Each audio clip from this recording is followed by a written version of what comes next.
नमस्कार मित्रों, मैं ज्योग्राफी की ऑप्शनल सीरीज ये यहाँ पर चल रही है। इसमें सेकंड लेक्चर आप लोगों का है भू आकृति विज्ञान। तो इसके अंतर्गत इस लेक्चर में हम देखेंगे कि भू आकृति विज्ञान में अंतर्जात बल और बहिर्जात बल।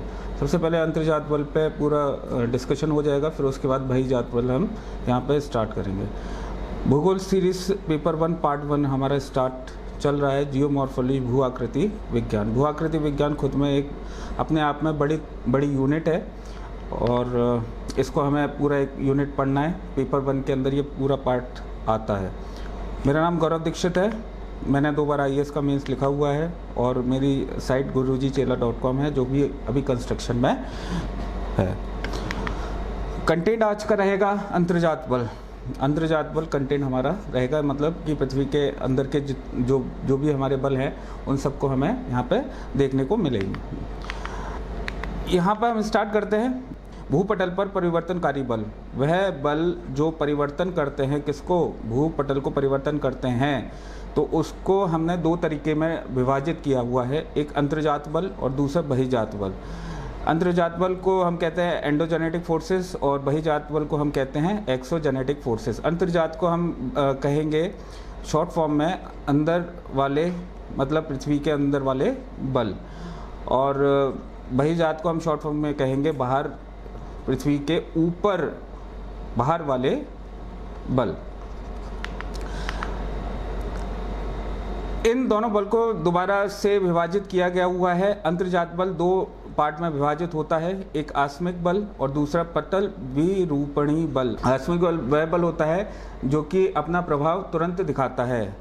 पटल विरूपणी बल वह बल होता है जिस पे बल काफ़ी लंबे समय तक बल उस पर लगता है पटल पर, और उस पर जो प्रभाव होता है काफ़ी समय बाद देखने को हमारा मिलता है। आकस्मिक बल को हम आकस्मिक बल के अंदर जो हमारे बल आते हैं वह आता है आपका ज्वालामुखी, भूकंप और भू संकलन। पटल विरूपणी बल के अंदर जो बल आते हैं, अब देखिए कौन कौन से बल होंगे? महाद्वीप निर्माणकारी बल और पर्वत निर्माणकारी बल। ये महाद्वीप निर्माणकारी बल काफ़ी लंबे समय पर जब पृथ्वी की क्रस्ट के ऊपर लग रहा होगा और लंबे समय के बाद में, काफ़ी समय बाद में हमको देखने को मिलेगा कि महाद्वीप का निर्माण देखने को हमें मिलता है। पर्वत निर्माणकारी बल भी उसी तरीके से होता है, जब बल एक दूसरे के साथ में क्रिया करते हैं और उसके बाद में जो पटल में परिवर्तन होते हैं और उस परिवर्तन के कारण पर्वत का निर्माण होता है, तो उसको हम पर्वत निर्माणकारी बल कहते हैं। जैसे कि यहाँ पे आप देख सकते हैं कि इसमें जो लगने वाले बल होते हैं वह आपके ऊपरी मुखी बल महाद्वीप के लिए और अधोमुखी बल। पर्वत निर्माणकारी में तनाव और संपीड़न। यहाँ पे इसमें क्या आ जाएगा? तनाव में भ्रंश आ जाएंगे, चट्टान आ जाएगी, दरार आ जाएगी। फिर उसमें संपीड़न में आ जाएगा आपका कंप्रेशन, जो कि बलन और संबलन है। एक एक करके सभी को हमें देखते हैं। बहिर्जात बल वह बल होते हैं जो कि बाहर, पृथ्वी के बाहर जो हमारे बल होते हैं वह कार्य करते हैं, जैसे अपक्षय वेदरिंग का कार्य करते हैं, अपर्दन इरोजन का कार्य करते हैं। इनको हमें बाद में देखना है। आज के लेक्चर में हम यहाँ पर ये देखेंगे कि अंतर्जात बल हमारे क्या होता है। आज का पोर्शन हमारा, आज के लेक्चर का पोर्शन इन बलों को पढ़ने में लगेगा। भू आकृति की प्रतिक्रियाएं। भू आकृति की प्रतिक्रियाएं वह होती हैं जो कि स्थलाकृति की उत्पत्ति एवं विकास का अध्ययन करती है। मतलब कि जो स्थल उत्पन्न होता है और एवं उसका विकास होता है, उसकी जो अध्ययन किया जाता है, उसी को हम भू आकृति की प्रतिक्रियाएं कहते हैं। अब देखिए यहाँ पर, जैसे कि यहाँ पर एक समतल जमीन है, बाहर अंदर से फोर्स यहाँ पर जब लग रहा है, पृथ्वी के अंदर का बल लग रहा है इस पे, तो ये अपने अंदर कुछ चेंजमेंट करेगा। ये सरफेस अपने अंदर कुछ चेंजमेंट करेगा, बाहर से भी कुछ बल लगेगा। तो इस पे जो चेंजमेंट हो रहा है, उस चेंजमेंट को, उस परिवर्तन को हम यहाँ पर अध्ययन करते हैं और इसी अध्ययन को हम भू आकृति की प्रतिक्रियाएं कहा जाता है। अब यहाँ पर वही चीज़ बताई गई है कि धरातलीय पदार्थों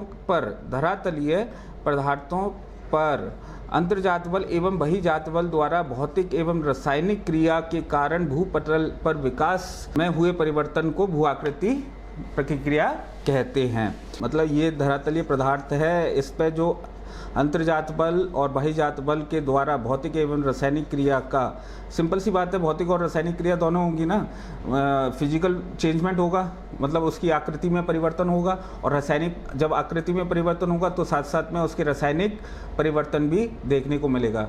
ठीक है, लीजिए लाइमस्टोन माउंटेन ले लीजिए, पानी के समीप, मतलब पानी के साथ में वह रिएक्शन करके अपनी आकृति को चेंज कर लेता है। तो इसी प्रक्रिया को हम क्या कहते हैं, भू-आकृति की प्रक्रिया। अब देखिए यहाँ पर एक और चीज़ बात ध्यान देने की बात है, अंतर्जात बल असमानताओं का स्रोत होते हैं और वहीं पे बहिर्जात बल समानताओं का स्रोत होते हैं। जैसे कि अब अंतर्जात बल क्या होता है कि मान लीजिए यहाँ पर कोई एक ज़मीन है, समतल है, और इस ज़मीन पर कोई यहाँ पर बल लग रहा है, यहाँ पर भी बल लग रहा है, यहाँ पर भी बल लग रहा है, यहाँ पर भी बल लग रहा है। तो यहाँ पे लगने वाला बल मान लीजिए F1 है, यहाँ पे बल लगने वाला F2 है, यहाँ पे लगने वाला F3 है, यहाँ पे बल लगने वाला F4 है। जब यहाँ पे बल लगता है, F1 बड़ा है F2 से, F2 बड़ा है F3 से, और F4 बड़ा है इन सभी से। तो यहाँ पे यहाँ पे आकृति क्या बनेगी, इस तरीके की आकृति बनेगी। तो ये क्या हो रहा है, यहाँ पे आप देख सकते हैं असमानताओं को सृजित हो रहा है। यहाँ पर ऐसा इसलिए होता है क्योंकि यहाँ पर बल जो लग रहे हैं, एक तो वह अलग अलग लग रहे हैं, दूसरी चीज़ यहाँ पर क्रस्ट जो क्रस्ट की असमानताएं हमको देखने को भी मिलती है।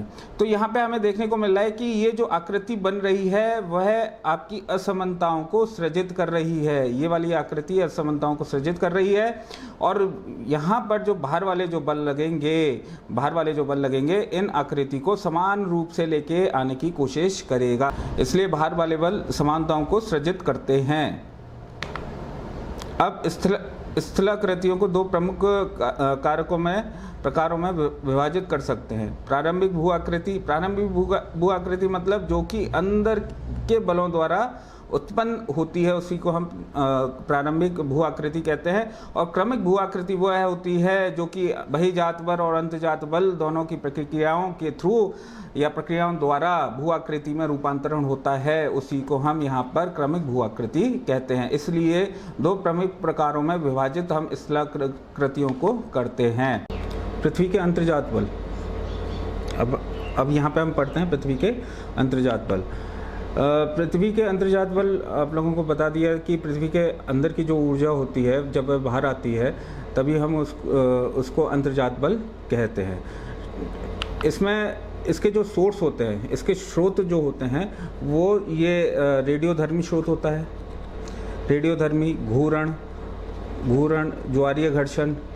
देखते हैं यहाँ पर ये कैसे कैसे होते हैं। यहाँ पर आप लोग देख रहे हैं कि ये जो बाहर की जो कोर है, आउटर कोर, इसको हम बोलते हैं आउटर कोर, बाहर की कोर होती है।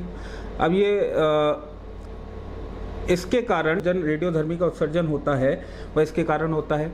यहाँ पे आप लाल रंग का देख रहे हैं, इसके कारण ज्वारीय घर्षण होता है। ये वाला जो घर्षण होता है वो इसके कारण होता है। घूर्ण, पृथ्वी के घूर्ण से जब ये पृथ्वी पूर्व से पश्चिम की ओर घूर्ण करती है तो उसके कारण एक गतिज ऊर्जा यहाँ पे निर्माण करती है। ये भी पृथ्वी के अंदर ही उत्पन्न होती है और ये उत्पन्न होने के बाद पृथ्वी के बाहर देखने को हमें मिलती है। अंतर्जात बल के द्वारा क्रस्ट की सतह असमतल क्यों होती है? क्योंकि यहाँ पर भूतापीय में अंतर होता है, आंतरिक ऊष्मा का प्रभाव में अंतर होता है, क्रस्ट की मोटाई में अंतर हमको देखने में मिलता है। अब यहाँ पे मान लीजिए ये कोई एक क्रस्ट है, क्रस्ट मान लीजिए एक सिंपल लीनियर क्रस्ट हमने ले लिया और इस क्रस्ट पे भूताप यहाँ पे लग रहा है, ये भूताप यहाँ पे लग रहा है, यहाँ पे भी भूताप लग रहा है और यहाँ पे भी भूताप लग रहा है। अब आंतरिक ऊष्मा का प्रभाव, आंतरिक ऊष्मा का प्रभाव यहाँ पर अलग अलग, यहाँ पे भी अलग लग रहा है, यहाँ पे भी अलग लग रहा है, यहाँ पे भी अलग लग रहा है।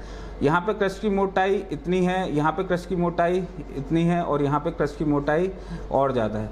तो यहाँ पे आपको देखने को मिलेगा कि यहाँ पर जो भू आकृति में परिवर्तन होगा वह विभिन्न होगा इस भू आकृति के परिवर्तन से, और इस भी और ये भी जो भू आकृति बनाएगी वह भी विभिन्न होगी इन दोनों से। तो आप लोगों को ये समझ में आ जाता है कि आंतरिक ऊष्मा का प्रभाव और क्रस्ट की मोटाई और भूतापियों में अंतर के कारण अंतर्जात बल जो भू आकृति का निर्माण होता है वह भी डिफरेंट होता है, मतलब अंतर होता है। अब यहाँ पे हमें देखने को मिलेगा आस्मिक बल। अब यहाँ पे हम पढ़ते हैं कि यहाँ पर हमारे जो हमने आंतरिक बलों को हमने डिवाइड किया हुआ था या विभाजित किया हुआ था, कौन कौन से बल, एक हमारे आस्मिक बल और दूसरा आपका पटल विरूपणी बल। ज्वालामुखी, देखिए आस्मिक बल में हमने देखा था ज्वालामुखी, भूकंप।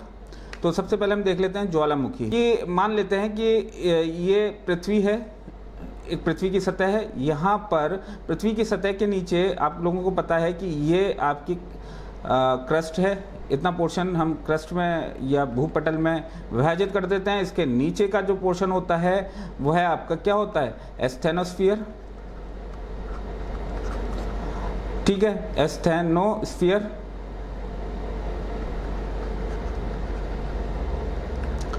अब इस पोर्शन के अंदर, इस पूरे पोर्शन में अर्धद्रवित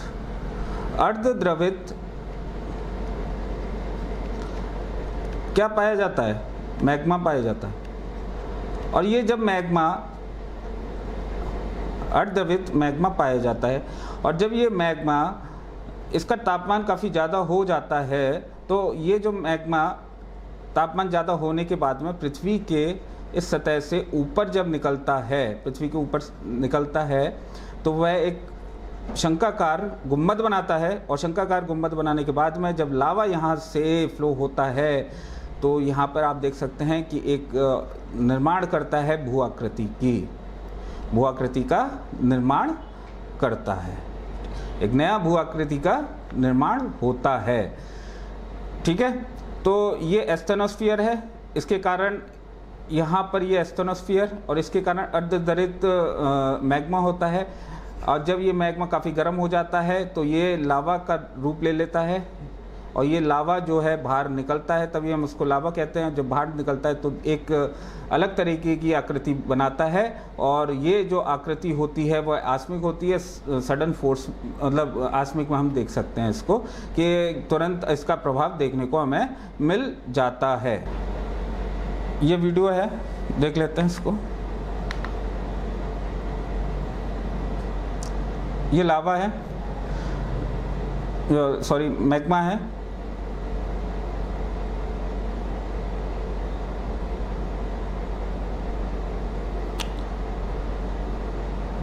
ज्वालामुखी, जब कुछ ज्वालामुखी इस तरीके से फूटते हैं, स्ट्रेटो वोल्केनो, मतलब इसकी ये जो ये है आपका शील्ड गुंबदकार बन जाता है।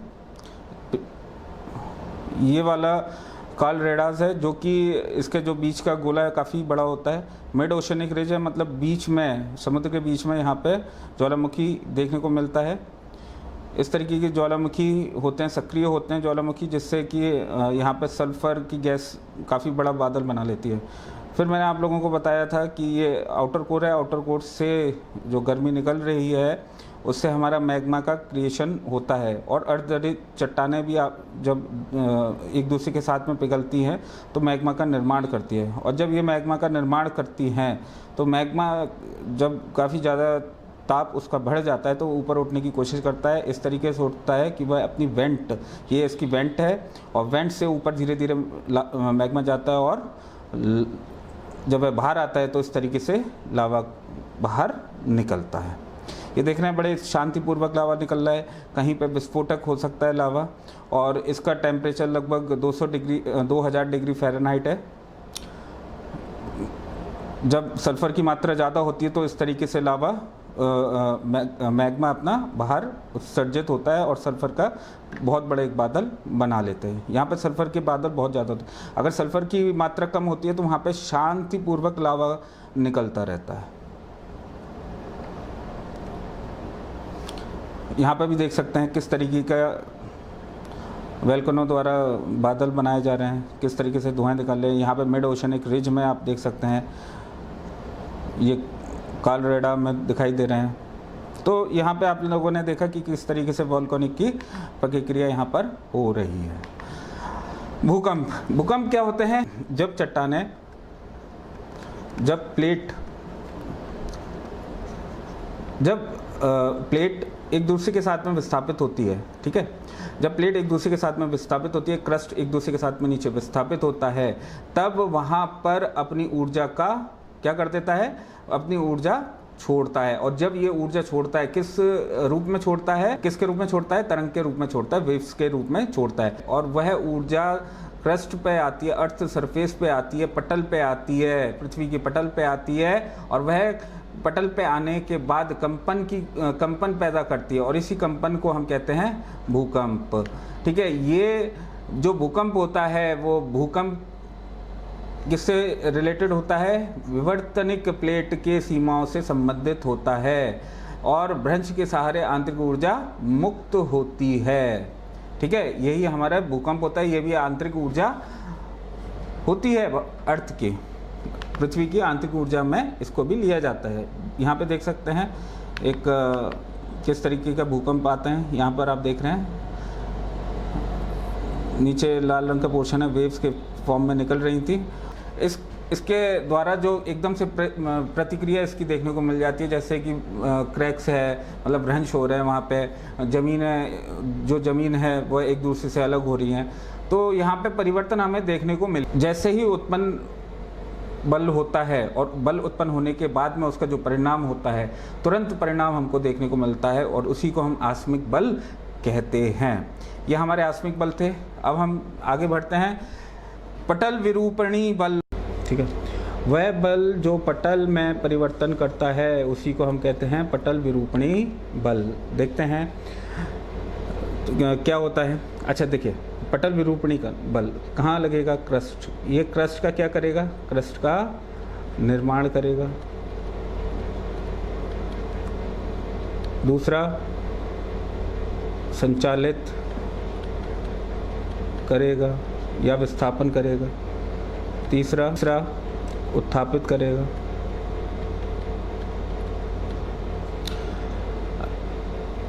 ठीक, तो ये क्रस्ट का क्या कर रहा है? निर्माण कर रहा है, संचालित कर रहा है, उत्थापित कर रहा है। अब इन तीनों के लिए जो बल होगा, बल उसकी इंटेंसिटी या तीव्रता, जिसको हम तीव्रता भी कहते हैं, उसकी तीव्रता काफ़ी ज़्यादा होगी, और उसकी गति, उस बल की गति काफ़ी कम होगी। क्यों? बल की गति क्यों कम होगी? क्योंकि वह क्या निर्माण कर रहा है? महाद्वीप का निर्माण कर रहा है, और पर्वत का निर्माण कर रहा है। इसलिए इस बल की जो गति होती है वह काफ़ी कम होती है, और इस बल को कहा जाता है विवर्तनिक शक्तियाँ। इस बल को क्या कहा जाता है? विवर्तनिक शक्तियाँ। ठीक है, तो ये पटल विरूपणी बल पूरा इसी के अंतर्गत आता है। अब यहाँ पर हम लोग देख लेते हैं कि ये जो पटल विरूपणी बल है उसको हमने दो भागों में विभाजित किया है। एक महाद्वीप का निर्माण कर रहा है, दूसरा पर्वत का निर्माण कर रहा है। महाद्वीप का जो निर्माण करते हैं उसमें दो बल आ जाते हैं, एक ऊपरी विमुखी बल आ जाता है, दूसरा अधोमुखी बल आ जाता है। पर्वत निर्माणकारी बल में दो बल आ जाते हैं, तनाव और संपीड़न। इन दोनों से मिलके ही पर्वत का निर्माण हुआ है। तनाव में भ्रंश आ जाता है, चटकन आ जाती है, दरार आ जाती है। संपीड़न में वलन आ जाते हैं, संवलन आ जाते हैं। अब यहाँ पे महाद्वीप निर्माणकारी बल कौन से होते हैं? मैंने अभी आप लोगों को बताया, ऊपरी बहुमुखी बल, दूसरा अधोमुखी बल। ऊपरी बहुमुखी बल क्या होते हैं? जैसे मान लेते हैं यहाँ पे एक सतह है, अब इस सतह पर यहाँ पर बल लग रहा है, यहाँ पर बल लग रहा है, यहाँ पर बल लग रहा है, यहाँ पर बल लग रहा है। ये सतह अगर अपनी समीपी सतह से ऊपर उठ जाती है तो इसी को हम क्या कहते हैं? ऊपरी विमुखी बल कहते हैं। अब मान लीजिए ये क्रिया अगर समुद्र में हो रही होती है, जैसे समुद्र में, यहाँ पे हम समुद्र ले लेते हैं, ये समुद्र का पानी है, ये समुद्र का तल है, यहाँ पर बल लग रहा है समुद्र के अंदर, ठीक है। जब ये समुद्र के अंदर बल लग रहा है और ये अपने सतह से ऊपर उठ जाए और समुद्र से ऊपर दिखाई भी देने लगे, ठीक है, तो यहाँ पर अपनी समीपी सीमा से ये ऊपर उठ चुका है और समुद्र के ऊपर दिखाई दे रहा है, और ये समुद्र के ऊपर दिखाई दे रहा है तो इसको हम क्या कहते हैं? द्वीप। द्वीप भी कहते हैं, द्वीप कहते हैं। इसी क्रिया को हम क्या कहते हैं? उमंजन। इसी क्रिया को हम क्या कहेंगे? उमंजन, इमर्जेंस। इमर्जेंस मतलब एक नया पोर्शन यहाँ पे हमें देखने को मिलेगा। अधोमुखी बल क्या होता है? इसी का ठीक विपरीत हम देख लेते हैं। वही होता है कि अगर कोई समीपी सतह से नीचे ज़मीन धंस जाती है, यहाँ पे बल लग रहा है, ठीक है, यहाँ पे बल इस तरीके से अधोमुखी नीचे की ओर बल लग रहा है, तो ये समीपी सतह से नीचे धंस जाएगी और धंस जाने के बाद में यहाँ पर आप देखेंगे इसको हम अधोमुखी बल के अंदर लेंगे। दूसरी चीज़, अगर यही क्रिया समुद्र के अंदर होती है या फिर कोई पोर्शन जो समुद्र के अंदर या फिर कोई पोर्शन समुद्र के अंदर यहाँ पर नीचे धंस जाता है, जैसे कि मान लीजिए यहाँ पर कोई एक आइलैंड है, जैसे ये समुद्र का तल है, समुद्र का पानी है, यहाँ पर जो पहले आइलैंड उभर चुका था, अब ये जो आइलैंड है वो समुद्र का पानी का जो तल है वह ऊपर बढ़ गया और समुद्र का पानी का तल बढ़ जाने के कारण ये पोर्शन नीचे चला गया। जब ये पोर्शन नीचे चला गया समुद्र के अंदर, इसने समाधि ले ली, तो इसको हम क्या कहेंगे? निमज्जन, सबमर्जेंस। इसको हम क्या कहेंगे? जलमग्न हो जाना, इसको हम कहते हैं निमज्जन। अवतलन वह होता है सब्सिडेंस जो नीचे, मैंने आप लोगों को अभी बताया था, नीचे ज़मीन धंस जाती है, और निमज्जन वह होता है जो कि समुद्र के अंदर क्रिया होती है और उसके कारण कोई भी द्वीप नीचे चला जाता है, डूब जाता है या जलमग्न हो जाता है, उसको हम निमज्जन कहते हैं। देखिए यहाँ पर आप लोग देख रहे हैं कि ये जो आइलैंड है वो समुद्र से ऊपर उठा हुआ है, ये भी आइलैंड समुद्र के तल से ऊपर उठा हुआ है, ठीक है, तो इसको हम अधोमुखी बल के कारण ये ऊपर उठा हुआ है और इसी को हम कहेंगे इमरजेंस, उमंजन। और यहाँ पर आप लोग देख रहे हैं कि कुछ पोर्शन नीचे, यहाँ पे पानी के नीचे धंस चुका है, तो इस पोर्शन को हम कहेंगे निमज्जन। यहाँ पे भी देख रहे हैं कि कुछ पोर्शन यहाँ पे पानी के नीचे धंस चुका है, इसको भी हम कहेंगे निमज्जन। पर्वत के निर्माणकारी बल, पर्वत निर्माणकारी बल, तनाव, संपीड़न, इसके अंदर भ्रंश, चटकन, दरार, बलन, संबलन। पर्वत ये भूपटल पर क्षैतिज दिशा में कार्य करते हैं, इसे स्पर्श रेखीय बल भी कहा जाता है। ये दो प्रकार के होते हैं, संपीड़न बल और तनावपूर्ण बल। संपीड़न क्या होता है? संपीड़न, मान लेते हैं ये कोई एक क्षेत्र है और इस क्षेत्र में ये दो बल आपस में एक दूसरे की तरफ लग रहे हैं और एक दूसरे की तरफ लगेंगे और कंटिन्यूसली लग रहे हैं। कंटिन्यूसली लगने के बाद में इस क्षेत्र का जो रूपांतरण होता है वह कुछ इस तरीके से होता है, तो इसको हम कहेंगे संपीड़न बल। तनावपूर्ण बल वह होते हैं जो ये क्षेत्र है, यहाँ पर बल एक दूसरे के विपरीत दिशा में लगते हैं, तो इसको हम तनावपूर्ण बल कहते हैं। और इसी तनाव के कारण यहाँ पे भ्रंश पैदा हो जाते हैं, चटकन पैदा हो जाती है और दरार भी पैदा हो जाती है। यहाँ पे पर्वत का हिमालय पर्वत, देखिए हिमालय पर्वत यहाँ पे कैसे बनता है, संपीड़न बल के कारण। संपीड़न बल के कारण मतलब एक दूसरे की तरफ ये बल लगाते हैं। देखते हैं कैसे बनता है हिमालय पर्वत। यहाँ पे ये वीडियो है, देख लीजिए। यहाँ पर भारत की उपमहाद्वीप जब यूरेशियन प्लेट से टकराती है और बीच में थेतिस सी है, थेतिस सागर में बहुत सारे अवसाद होते हैं और ये जो अवसाद होते हैं वलन की प्रक्रिया में दबते चले जाते हैं और ये वलन की प्रक्रिया में जब दबते चले जाते हैं तो हिमालय का एक बहुत बड़ी श्रृंखला में परिवर्तित हो जाते हैं।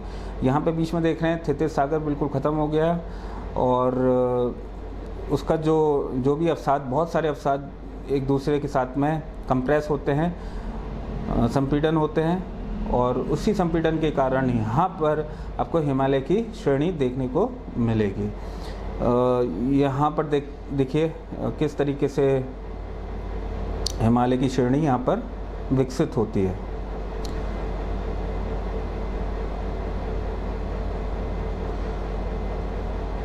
यहाँ पर देख रहे हैं कि हिमालय बन रहा है और लगभग हिमालय को बनने में 50 मिलियन साल लग गए हैं, मतलब कि 5 करोड़ साल।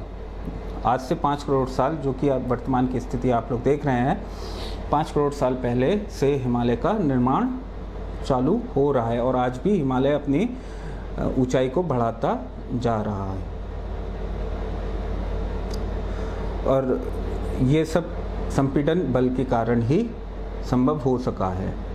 तो संपीड़न बल जो होता है वह महत्वपूर्ण होता है पर्वत के लिए और इससे पर्वत श्रेणी काफ़ी बड़ी और लंबी श्रेणी बनती है। ये यहाँ पर आप लोग देख रहे हैं,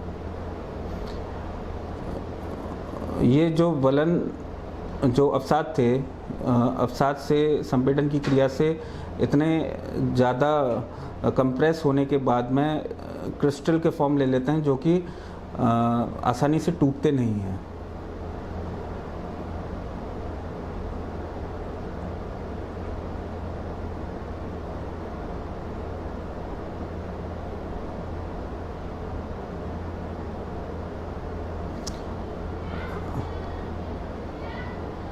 ठीक, अब यहाँ पे देखिए संपीड़न बलों के द्वारा भूसन्नति के भीतर अवसाद वलित होकर लंबी पर्वत श्रृंखला निर्माण हो जाती है। वही चीज़ मैंने आप लोगों को पहले बताई थी, जैसे हिमालय और एंडीज पर्वत। तो यहाँ पर आप लोग देख सकते हैं कि किस तरीके से हिमालय पर्वत और एंडीज पर्वत का निर्माण होता है। जब हिमालय पर्वत आप लोग देख रहे थे कि वहाँ पे थेतिस सागर, उसके अंदर बहुत सारे अवसाद होते हैं। वह अवसाद वलन की प्रक्रिया में काफ़ी ज़्यादा कंप्रेस होने के बाद में वह एक पर्वत का निर्माण करते हैं। तो यहाँ पर आप लोग देख सकते हैं वलन नेक्स्ट पोर्शन है, इसके अंदर संपीड़न में नेक्स्ट पोर्शन वलन है आता है। जब क्षैतिज एवं स्पर्शीय रेखा बल परस्पर आमने सामने की ओर कार्य करते हैं, जिसके कारण लहर नुमा बनते हैं। चट्टानी स्तरों के इस प्रकार मुड़ने को ही वलन कहा जाता है और ऊपर उठे हुए भाग को अपनति और धसे हुए भाग को अभिनति कहा जाता है।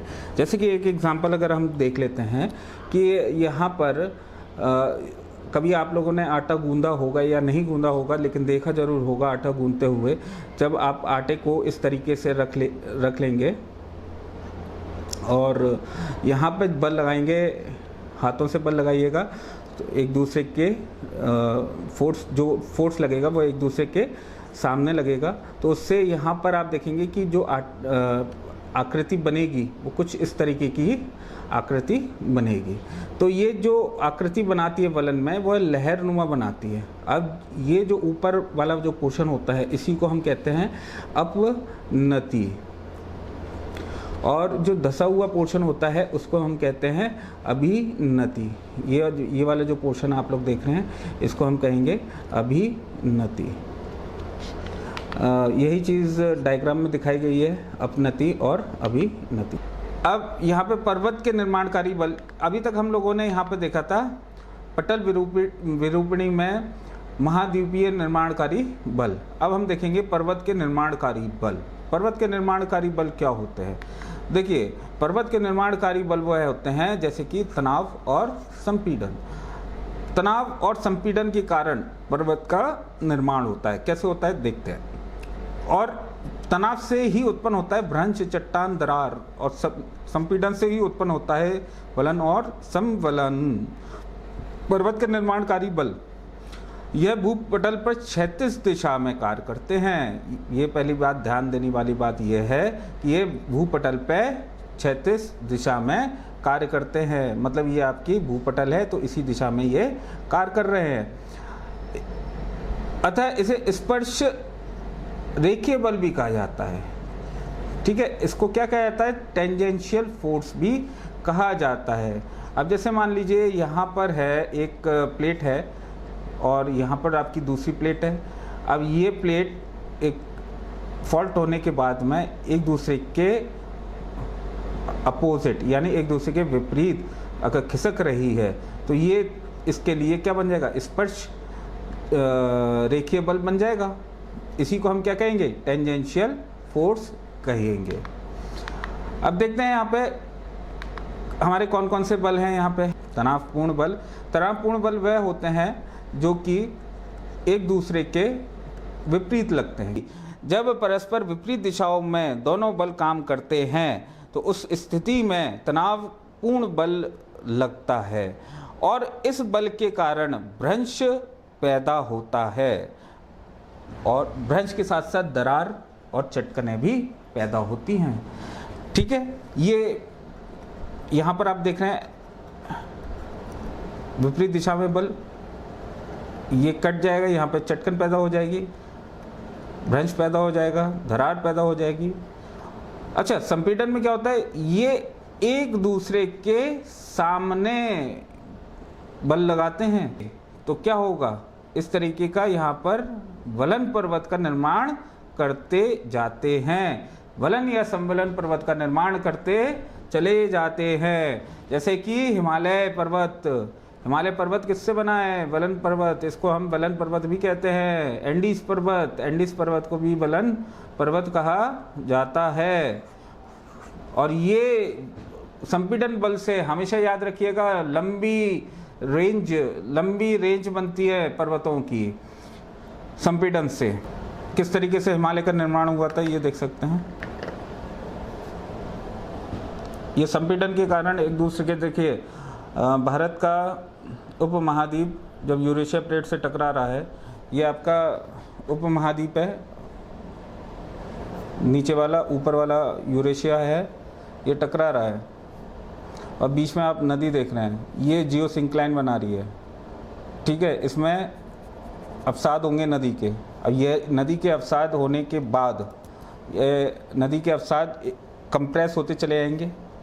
जब नदी के अवसाद कंप्रेस होते चले जाएंगे तब वह किस रूप में हमको दिखेंगे ये भी हमको देखना है। तो वह कंप्रेस होने के बाद में देखिए किस रूप में दिखते हैं।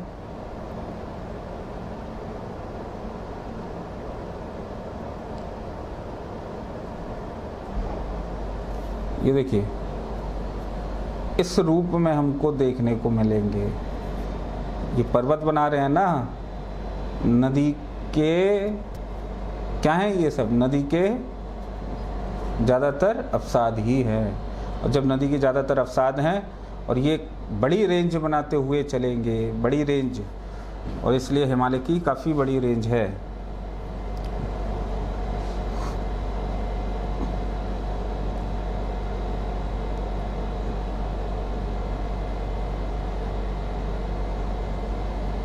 हिमालय की काफ़ी बड़ी रेंज है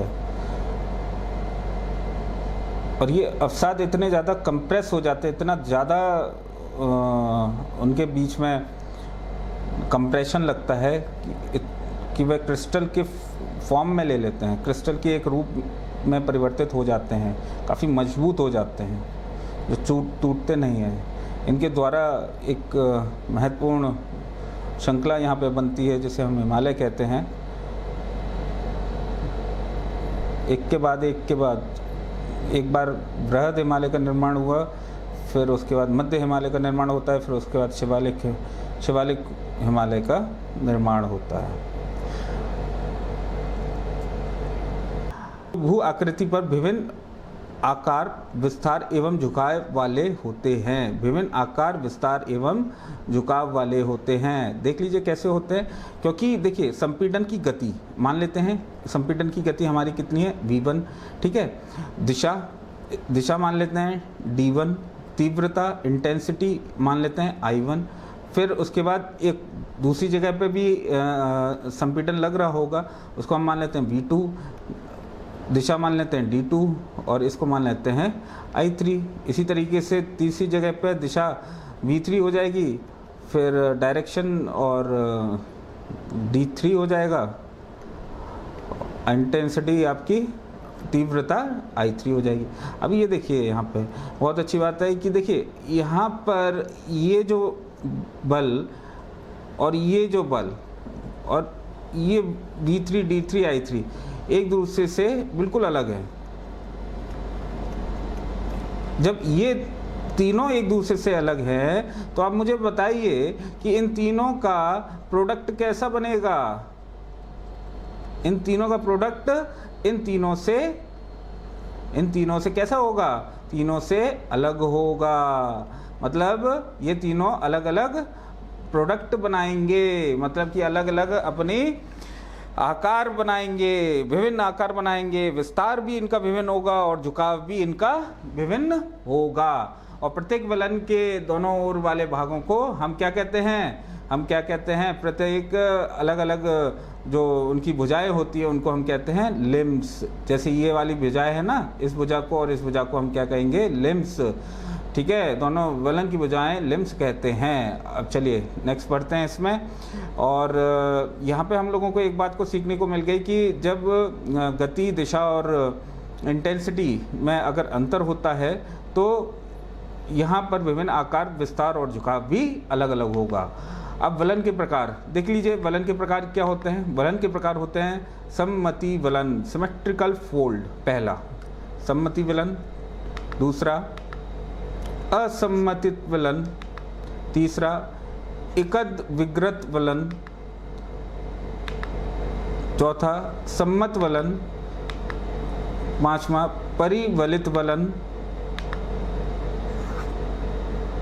छठा ग्रीवाखंड या नापे। इसको मैंने अलग तरीके से ले लिया है, लेकिन ये परिवलित वलन में देखने को मिल जाएगा कि जब परिवलित वलन टूट के कहाँ जाता है तो उसको हम ग्रीवाखंड या नापे कह देते हैं। अब देखिए सम्मिलित वलन क्या होते हैं। देखिए सम्मिलित वलन वो होते हैं कि जैसे ये एक आकृति बनाई वलन ने जब ये एक आकृति ऐसी इस तरीके से बनाई तो उनके लिम्स और उनका झुकाव, उनकी भुजाएं, उनका झुकाव एक समान रूप से एक जैसा है, ठीक है। अब यही चीज़ अगर ये समान रूप से ना हुआ तो क्या होगा, असम्मतित वलन बनेगा, ठीक है। ये दोनों भुजाएं एक दूसरे के साथ में समान रूप से समान झुकाव पर है, इसलिए सम्मतित वलन। ये दोनों भुजाएं एक दूसरे के साथ में समान रूप से समान झुकाव नहीं है, इसलिए असम्मतित वलन। ये भुजा, ये देख लीजिए, एक ये भुजा है जो कि इस डायरेक्शन में, और एक ये भुजा यहाँ पे जो भुजा का बल लग रहा है वो इसके ठीक परपेंडिकुलर लग रहा है, इसलिए एक भुजा कैसी है, 90 डिग्री है, और इसलिए हम एकत विग्रत वलन कहते हैं इसको। समनत वलन हम क्या कहते हैं कि जब ये वाली भुजा और ये वाली भुजा दोनों वर्टिकल पैरेलल में हो, मतलब कि समानांतर हों, वर्टिकल में समानांतर हों, ठीक है, उसको हम कहते हैं समनत वलन। और परिवलत वलन वह होते हैं जो हॉरिजॉन्टल में दोनों भुजाएं समानांतर हो, मतलब कि हॉरिजॉन्टल पे ज़मीन पर रखी हुई एक कोई स्थलाकृति होगी जिस पे ये समान रूप से भुजाएं समानांतर होती हैं और ये वर्टिकल हो। इसमें यहाँ पे भी गिरने के चांसेस बने हुए रहते हैं, और ये तो गिरने के चांसेस इस पे सबसे ज़्यादा बने हुए रहते हैं। जब ये पोर्शन गिर के किसी दूसरी जगह पे स्थापित हो जाता है तब हम उसको क्या बोलते हैं, ग्रीवा खंड या नापे, ठीक। ठीक है, यही चीज़ यहाँ पे लिखी हुई है। एकद विकृत वलन में ये एक समकोण बनाती है और दूसरी मंद ढाल होती है। समतल वलन में ये बताया गया है कि वर्टिकल में समांतर होती हैं और वह एक दूसरे के इतनी निकट होती हैं कि टूटने की संभावना बनी रहती है। ठीक है, फिर उसके बाद परिवलित वलन में क्या होता है कि क्षैतिज में समांतर भुजाएं होती हैं। कहाँ पर होती हैं? क्षैतिज में समांतर भुजाएं होती हैं। और जब ये क्षैतिज वाली भुजाएं एक दूसरे से मैंने ग्रीवा और नापे आपको बताया, परिवलित मोड़ कि एक भुजा टूट के कई किलोमीटर दूर चट्टान अन्य चट्टान पर चढ़े आती है, तब इसी को हम क्या कहते हैं? ग्रीवा खंड। जैसे कश्मीर की पीर पंजाल शंकरा गढ़वाल हिमालय में ग्रीवा खंड पाए जाते हैं। ठीक है, ये नापे के नाम से जाना जाता है। नेक्स्ट, समवलन। समवलन क्या होता है? समवलन का निर्माण वलन की भांति होता है, परंतु ये अधिक व्यापक क्षेत्र में पाए जाते हैं। ये याद रखिएगा। समवलन मैंने आपको बताया था ना कि यहाँ पर पर्वत में दो आपके बल काम करते हैं। एक तो आपका भ्रंश काम करता है, एक आपका टेंशन काम करते हैं और दूसरा कंप्रेशन फोर्स काम करते हैं। कंप्रेशन में आपके दो तरीके के आते हैं, वलन और समवलन। तो वलन मैंने आप लोगों को बता दिया। अब इसके बाद समवलन है। समवलन में क्या होता है कि यहाँ पर जो वलन था वो छोटे पोर्शन में भी हो रहा था, लेकिन समवलन काफ़ी अधिक बड़े क्षेत्र में होता है। वही चीज़ जब बड़े क्षेत्र में होती है तब उसको हम समवलन की परिभाषा में डाल देते हैं। ठीक है, ज़मीन का नीचे धंसना, ज़मीन का ऊपर उड़े आना, तो इस तरीके का हमारा समवलन के परिभाषा में हम उसको डाल देते हैं। अब हम भ्रंश देखते हैं। तनाव में हमारे भ्रंश आते हैं, दरार है। तो यहाँ पे हमें भ्रंश देखते हैं। भ्रंश क्या होते हैं? देखिए, भ्रंश भूपटल में भ्रंश तल के सहारे चट्टानों में आपेक्षिक गति, रिलेटिव मूवमेंट तथा विस्थापना डिस्प्लेसमेंट होता है, तब भ्रंश का निर्माण होता है। आया समझ में? अब देखिए, यहाँ पर कोई एक भूमि ले लीजिए। मैं मान लेता हूँ ये भूमि है या फिर पर्वत है। ठीक है, यहाँ पे कोई भी भूमि ले लीजिए। अब इस भूमि पे एक बल इधर लग रहा है, एक बल इधर लग रहा है। यहाँ पे क्या होगा? उत्पन्न भ्रंश उत्पन्न हो जाता है, फॉल्ट उत्पन्न हो जाता है। अब जब ये फॉल्ट उत्पन्न हो गया तो यहाँ पर एक पोर्शन ये हो गया, दूसरा पोर्शन ये हो गया। तो अब ये दोनों पोर्शन एक दूसरे के साथ में क्या करेंगे? रिलेटिव मूवमेंट करेंगे। या तो एक दूसरे के साथ में इधर जाएंगे या एक दूसरे के साथ या ऐसे जाएंगे, या तो वर्टिकल मूवमेंट करेंगे। ये दोनों, एक पोर्शन ऊपर जाएगा, एक पोर्शन नीचे जाएगा, या दोनों पोर्शन नीचे जाएंगे या दोनों पोर्शन ऊपर जाएंगे। कुछ इस तरीके का मूवमेंट हम देखने को मिलेगा। मतलब एक एग्जांपल के तौर पे ले रहा हूँ। तो ये एक रिलेटिव मूवमेंट होता है दोनों के बीच में, कि दोनों किस तरीके से रिलेटिव मूवमेंट करते हैं, कि एक ऊपर जाता है, एक नीचे जाता है, एक हॉरिजॉन्टल में इस साइड में जाता है, एक हॉरिजॉन्टल में इस साइड में जाता है, वर्टिकल में एक ऊपर जाता है, एक यहाँ पे नीचे जाते हैं। ठीक है, और कोई वर्टिकल में एक दूसरे के ठीक सामने होते हैं, है ना। तो ये हॉरिजॉन्टल के लिए आपको ये रिलेटिव मूवमेंट आप लोग देख सकते हैं। और इन्हीं मूवमेंट से, रिलेटिव मूवमेंट से, ठीक है, आपेक्षिक गति से जो विस्थापन होता है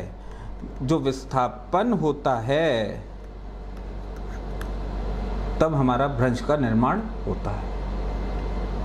ठीक है, तब भ्रंश का निर्माण होता है। अब इसीलिए हम भ्रंश को विभिन्न तरीके से विभिन्न प्रकार में बांटते हैं। तो देखते हैं भ्रंश के प्रकार कितने होते हैं। पहला, सामान्य भ्रंश। दूसरा, व्युत्क्रम भ्रंश, रिवर्स फॉल्ट। तीसरा, नतिलंबी भ्रंश। चौथा, सोपानी भ्रंश, normal fault, reverse fault, strike fault, step fault.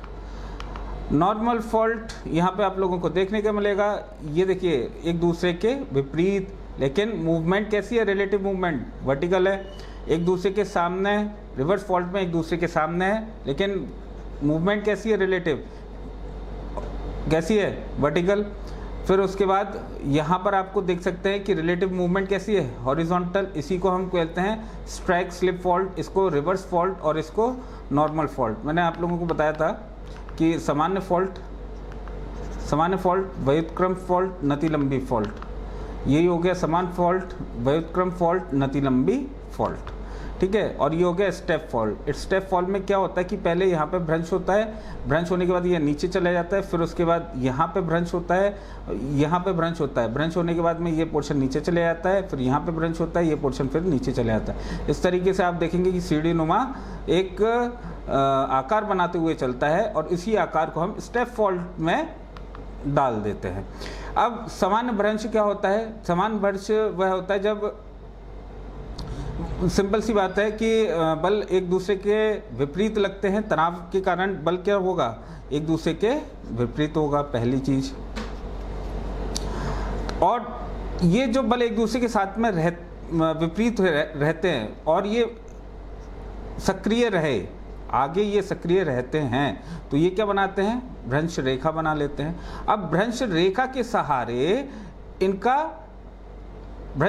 सहारे इनका मूवमेंट चालू हो जाता है। अब भ्रंश रेखा के सहारे इनका मूवमेंट कैसा होता है, मैंने आप लोगों को बता दिया, वर्टिकल इनका मूवमेंट चालू हो जाता है। कोई एक ऊपर जाता है, कोई नीचे पोर्शन चला जाता है, तो ये संचालन होना प्रारंभ हो जाता है। इसलिए ये विपरीत दिशा की ओर खिसकते चले जाते हैं। व्युत्क्रम भ्रंश, फिर से वही चीज, यहाँ पे दो बल एक दूसरे के सामने लगे हुए रहते हैं, ये जब तक लगे रहते हैं तब तक की भ्रंश रेखा नहीं उत्पन्न हो जाती, और जब भ्रंश रेखा उत्पन्न हो जाती है तब उसके बाद में इन दोनों प्लेटों पे, प्लेट 1 प्लेट 2, ये दोनों प्लेट एक दूसरे के साथ में मूवमेंट करना चालू कर देती है। ये भी एक दूसरे के साथ में ये प्लेट मूवमेंट इस तरीके का देखने को यहाँ पे मिलेगा, एक ऊपर एक जाएगी, एक नीचे जाएगी। तो यहाँ पर भी आप व्युत्क्रम भ्रंश यहाँ पे देख सकते हैं, ठीक है। और दूसरी चीज, ये जो भ्रंश पैदा होता है वह भ्रंश आपका पैदा होता है संपीड़न के कारण। संपीड़न मतलब कंप्रेशन, आप लोगों को मालूम है ना, पहले आपने देखा था वलित और संवलन संपीड़न के कारण उत्पन्न हुए थे, मतलब कंप्रेशन के कारण। तो ये किससे, इसको हम संपीड़न भ्रंश भी इसको हम कहते हैं। चलिए, फिर उसके बाद नतिलंबी भ्रंश। नतिलंबी भ्रंश क्या होते हैं कि क्षैतिज दिशा में संचालन होना, मतलब कि मान लीजिए यहाँ पर कोई एक प्लेट है, यहाँ पर दरार इसमें आ गई, भ्रंश उसमें उत्पन्न हो गया। अब जैसे कि यहाँ पे भ्रंश उत्पन्न होने के बाद में अगर इसका मूवमेंट क्षैतिज दिशा में अगर हो रहा हो, ठीक है, इस तरीके से क्षैतिज दिशा में मूवमेंट इसका अगर होता है तो ये नतिलंबी या फिर स्ट्राइक फॉल्ट कहलाया जाएगा, ठीक है। तो ये ज़्यादातर आपके भूकंप के लिए जिम्मेदार माने जाते हैं, ज़्यादातर भूकंप इन्हीं से ही आता है, ठीक है, नतिलंबी भ्रंश के कारण। सोपानी भ्रंश, अभी आप लोगों को बता दिया कि समांतर रेखाओं का निर्माण होता है, समांतर भ्रंश रेखाओं का निर्माण होता है तथा क्षैतिज संचालन होता है, एक के बाद एक खंड नीचे धंसते चले जाते हैं, फलस्वरूप सोपानी भ्रंश का निर्माण होता है। इसका सबसे बड़ा एग्जाम्पल मैंने आप लोगों को बताया कि यूरोप की राइन घाटी सोपानी भ्रंश पर ही स्थित है। किसकी घाटी? यूरोप की राइन घाटी सोपानी भ्रंश पर ही स्थिर है। यूरोप की राइन घाटी सोपानी भ्रंश पर स्थित है। भ्रंश, अब देखिए यहाँ पे भ्रंश से विभिन्न प्रकार की स्थलाकृतियां बनती हैं। तो वह स्थलाकृतियां कैसी होती हैं ये देख लेते हैं। अब देखिए यहाँ पे भ्रंश घाटी, फिर क्या बनेगा, रैंप घाटी, एक रैंप घाटी भी बनेगी, ब्लॉक पर्वत बनेंगे, हॉस्ट पर्वत बनेंगे, लगेंगे ये सब एक जैसे, निर्माण में सब एक जैसे ये लगते हैं, इनका निर्माण एक जैसा लगता है, लेकिन ज्योग्राफी की दृष्टि से ये चारों एक दूसरे से अलग अलग होते हैं। ज्योग्राफी के महत्वपूर्ण, भूगोल के महत्वपूर्ण दृष्टि से एक दूसरे से अलग अलग होते हैं। बड़ा कन्फ्यूज़न होता है, छोटा छोटा पॉइंट से हमको इसको देखना पड़ेगा। घाटी क्या होते हैं, देखिए भ्रंश घाटी का विकास तब होता है जब दो भ्रंश रेखाओं के मध्य चट्टानी स्तंभ नीचे ओर धंस जाती है। ठीक है, नीचे की ओर धंस जाती है। अब जैसे मैंने आप लोगों को बताता हूँ कि जैसे कि मान लीजिए भ्रंश घाटी, जब यहाँ पे भ्रंश रेखा है, हमारी दो भ्रंश रेखा है, एक भ्रंश रेखा ये है, एक भ्रंश रेखा ये है। अच्छा, इसके जो बीच वाला जो पोर्शन है ना, वो अगर नीचे धंस जाता है, ठीक है, इसके बीच वाला जो पोर्शन है वो अगर नीचे धंस जाता है तो हम इसको क्या कहेंगे? भ्रंश घाटी कहेंगे। ठीक है, ये घाटी काफ़ी लंबी होती है, संकरी होती है और गहरी होती है। इसका एक सबसे बड़ा एग्जाम्पल है, जैसे जॉर्डन में मध्य सागर स्थित है जो कि समुद्र तल से भी नीचे है। अफ्रीका के अंदर न्यासा, रुडोल्फ, तंगानिया, अल्बर्ट झीलें भूवंश घाटी के स्थित हैं। यूएसए में कैलिफोर्निया क्षेत्र में स्थित मृत्य घाटी डेथ वैली भूवंश घाटी है जो कि समुद्र तल से नीचे है। स्कॉटलैंड की मध्यवर्ती घाटी है। साउथ ऑस्ट्रेलिया की सस्पेंसर घाटी, भारत की नर्मदा, ताप्ती एवं ऊपरी दामोदर नदी घाटी है, यहाँ नदी घाटियाँ। नेक्स्ट अगर हम देखें, जैसे कि यहाँ पर आप इसको ग्रेट अफ्रीकन रिफ्ट वैली भी कहा जाता है, तो यहाँ पर जो रिफ्ट वैली है, भ्रंश घाटी है, आप लोग देख रहे होंगे ये जो पोर्शन है ना, ये जो पोर्शन है कई और 100 सालों में, कई और 100 सालों के बाद में ये पोर्शन बिल्कुल इससे अलग हो जाएगा। ये फॉल्ट आप लोग देख रहे हैं, ये फॉल्ट बन गया है और ये फॉल्ट धीरे धीरे बढ़ता चला जाएगा। ये अफ्रीका से इस फॉल्ट को पूरा अलग कर देगा, ये खुद में एक आइलैंड बन जाएगा। ये देखिए यहाँ पे ये फॉल्ट है, यहाँ पर धीरे धीरे ये जो ज़मीन है वो नीचे धंस गई है और ये ज़मीन काफ़ी लंबी और संकरी होती है, छोटी मोटी नहीं होती। अगर छोटी होती तो कोई बात नहीं, ये लंबी होती चली जाती है, जिससे कि एक दूसरा आइलैंड या फिर दूसरा क्रिएशन यहाँ पे हमें देखने को मिल सकता है। ठीक है, ये आपके नर्मदा घाटी का है। ये नर्मदा घाटी के लिए देखने को मिलता है कि इस तरीके का बीच का पोर्शन नीचे धंस चुका है दो भ्रंश रेखाओं के बीच में, इसे हम भ्रंश घाटी कहते हैं। फिर उसके बाद रैंप घाटियाँ वो होती हैं कि देखिए यहाँ पर रैंप घाटी, एक तो रैंप घाटी के बीच में क्या होता है कि यहाँ पर अगर ये देखिए समतल एरिया है और समतल एरिया है, यहाँ पे किनारे, ये दो किनारे क्या होते हैं कि संपीड़न से, किससे? संपीड़न से, ये देखिए संपीड़न से क्या हो जाएं? उठ जाएं। संपीड़न से ये किनारे उठ जाते हैं और बाकी का जो क्षेत्र होता है वो यथावत रहता है। मैं दोबारा बता देता हूँ कि ये जो एरिया है समतल था पहले, और ये समतल होने के साथ साथ यहाँ पर संपीड़न बल लगा मान लीजिए, और यहाँ पर भी संपीड़न बल लगा। संपीड़न बल लगने के कारण ये उड़ गया, ये भी उड़ गया, और दूसरा ये जो ये क्षेत्र है वो यथावत रहा। इसी को हम कहते हैं रैंप घाटी। इस घाटी का विकास तब होता है जब दो भ्रंश रेखाओं के बीच में स्तंभ यथास्थिति ही रहे, परंतु संपीड़न बल के कारण किनारे दोनों स्तंभों के ऊपर उठ जाएं। असम की ब्रह्मपुत्र घाटी, सबसे इम्पोर्टेंट बात यह है कि असम की ब्रह्मपुत्र रैंप घाटी का प्रमुख उदाहरण यहाँ पर हमें देखने को मिलता है। ठीक है, यहाँ पे ब्लॉक पर्वत देख ले। ब्लॉक पर्वत बीच का स्तंभ यथावत रहे एवं किनारे नीचे धंस जाए, तो जो उठा हुआ पोर्शन होता है वह हमारा ब्लॉक पर्वत कहलाया जाता है। ठीक है, इसके एग्जाम्पल बहुत अच्छा है सतपुड़ा का पर्वत, जर्मनी ब्लैक फॉरेस्ट, वासेजस पर्वत, यूएसए का सियरा नेवाडा पर्वत। ठीक है, और यहाँ पे आपको देखने को मिलेगा जो उठा हुआ पोर्शन है वो हॉर्स होता है, जो नीचे वाला पोर्शन है उसको गार्बेन कहते हैं। जो रिफ्ट वैली होती है, जो नीचे वाला पोर्शन होता है, जो नीचे धंस जाता है, तो वह गार्बेन कहलाया जाता है। ठीक है, यहाँ पे रिफ्ट वैली और इस ब्लॉक पर्वत में अंतर क्या होता है? यहाँ पे दोनों पोर्शन नीचे गिर रहे हैं। ठीक है, रिफ्ट वैली में सिर्फ एक पोर्शन नीचे धंसता है, ठीक है ना, यहाँ पर दोनों पोर्शन एक दूसरे के नीचे घिस रहे हैं और ये ऊपर उठा हुआ है, तो अपने आप में माउंटेन देखेगा, इसी को हम क्या कहेंगे? ब्लॉक पर्वत। ठीक है, फिर उसके बाद में होस्ट पर्वत। जब ये दो भ्रंशों के किनारों के स्तंभ यथा रहें तथा बीच का स्तंभ ऊपर उठ जाए तो होर्स पर्वत का निर्माण होता है। अब मान लीजिए ये स्तंभ है, ठीक है, ये स्तंभ है, ये स्तंभ है, हमने इसको 3 स्तंभ में विभाजित कर दिया। अब ये वाला स्तंभ में बल लग रहा है, अब ये बल लगता रहेगा तो ये वाला स्तंभ क्या हो जाएगा, ऊपर उड़ जाएगा, और बाकी के कैसे रहेंगे, एक जैसे रहेंगे। तो ये आपको क्या दिखाई देगा, एक तरीके से ब्लॉक पर्वत। ये आप कहेंगे सर ये ब्लॉक पर्वत हो गया क्योंकि ये नीचे चलेगा, नहीं ऐसा नहीं है, ये ऊपर उड़ गया है, ये वैसे के वैसे ही अपनी जगह पे हैं, और इसी को हम क्या कहेंगे, होस्ट पर्वत।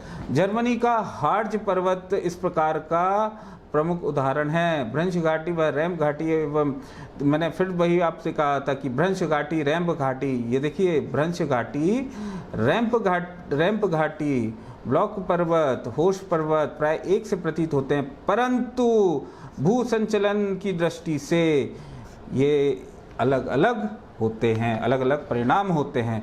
यहाँ पे आप देख लीजिए होस्ट, नीचे वाला पोर्शन आपका हमेशा ग्रेवन होता है, ठीक है। इसी के साथ में ये पोर्शन आज का लेक्चर खत्म होता है। थैंक यू, नमस्कार।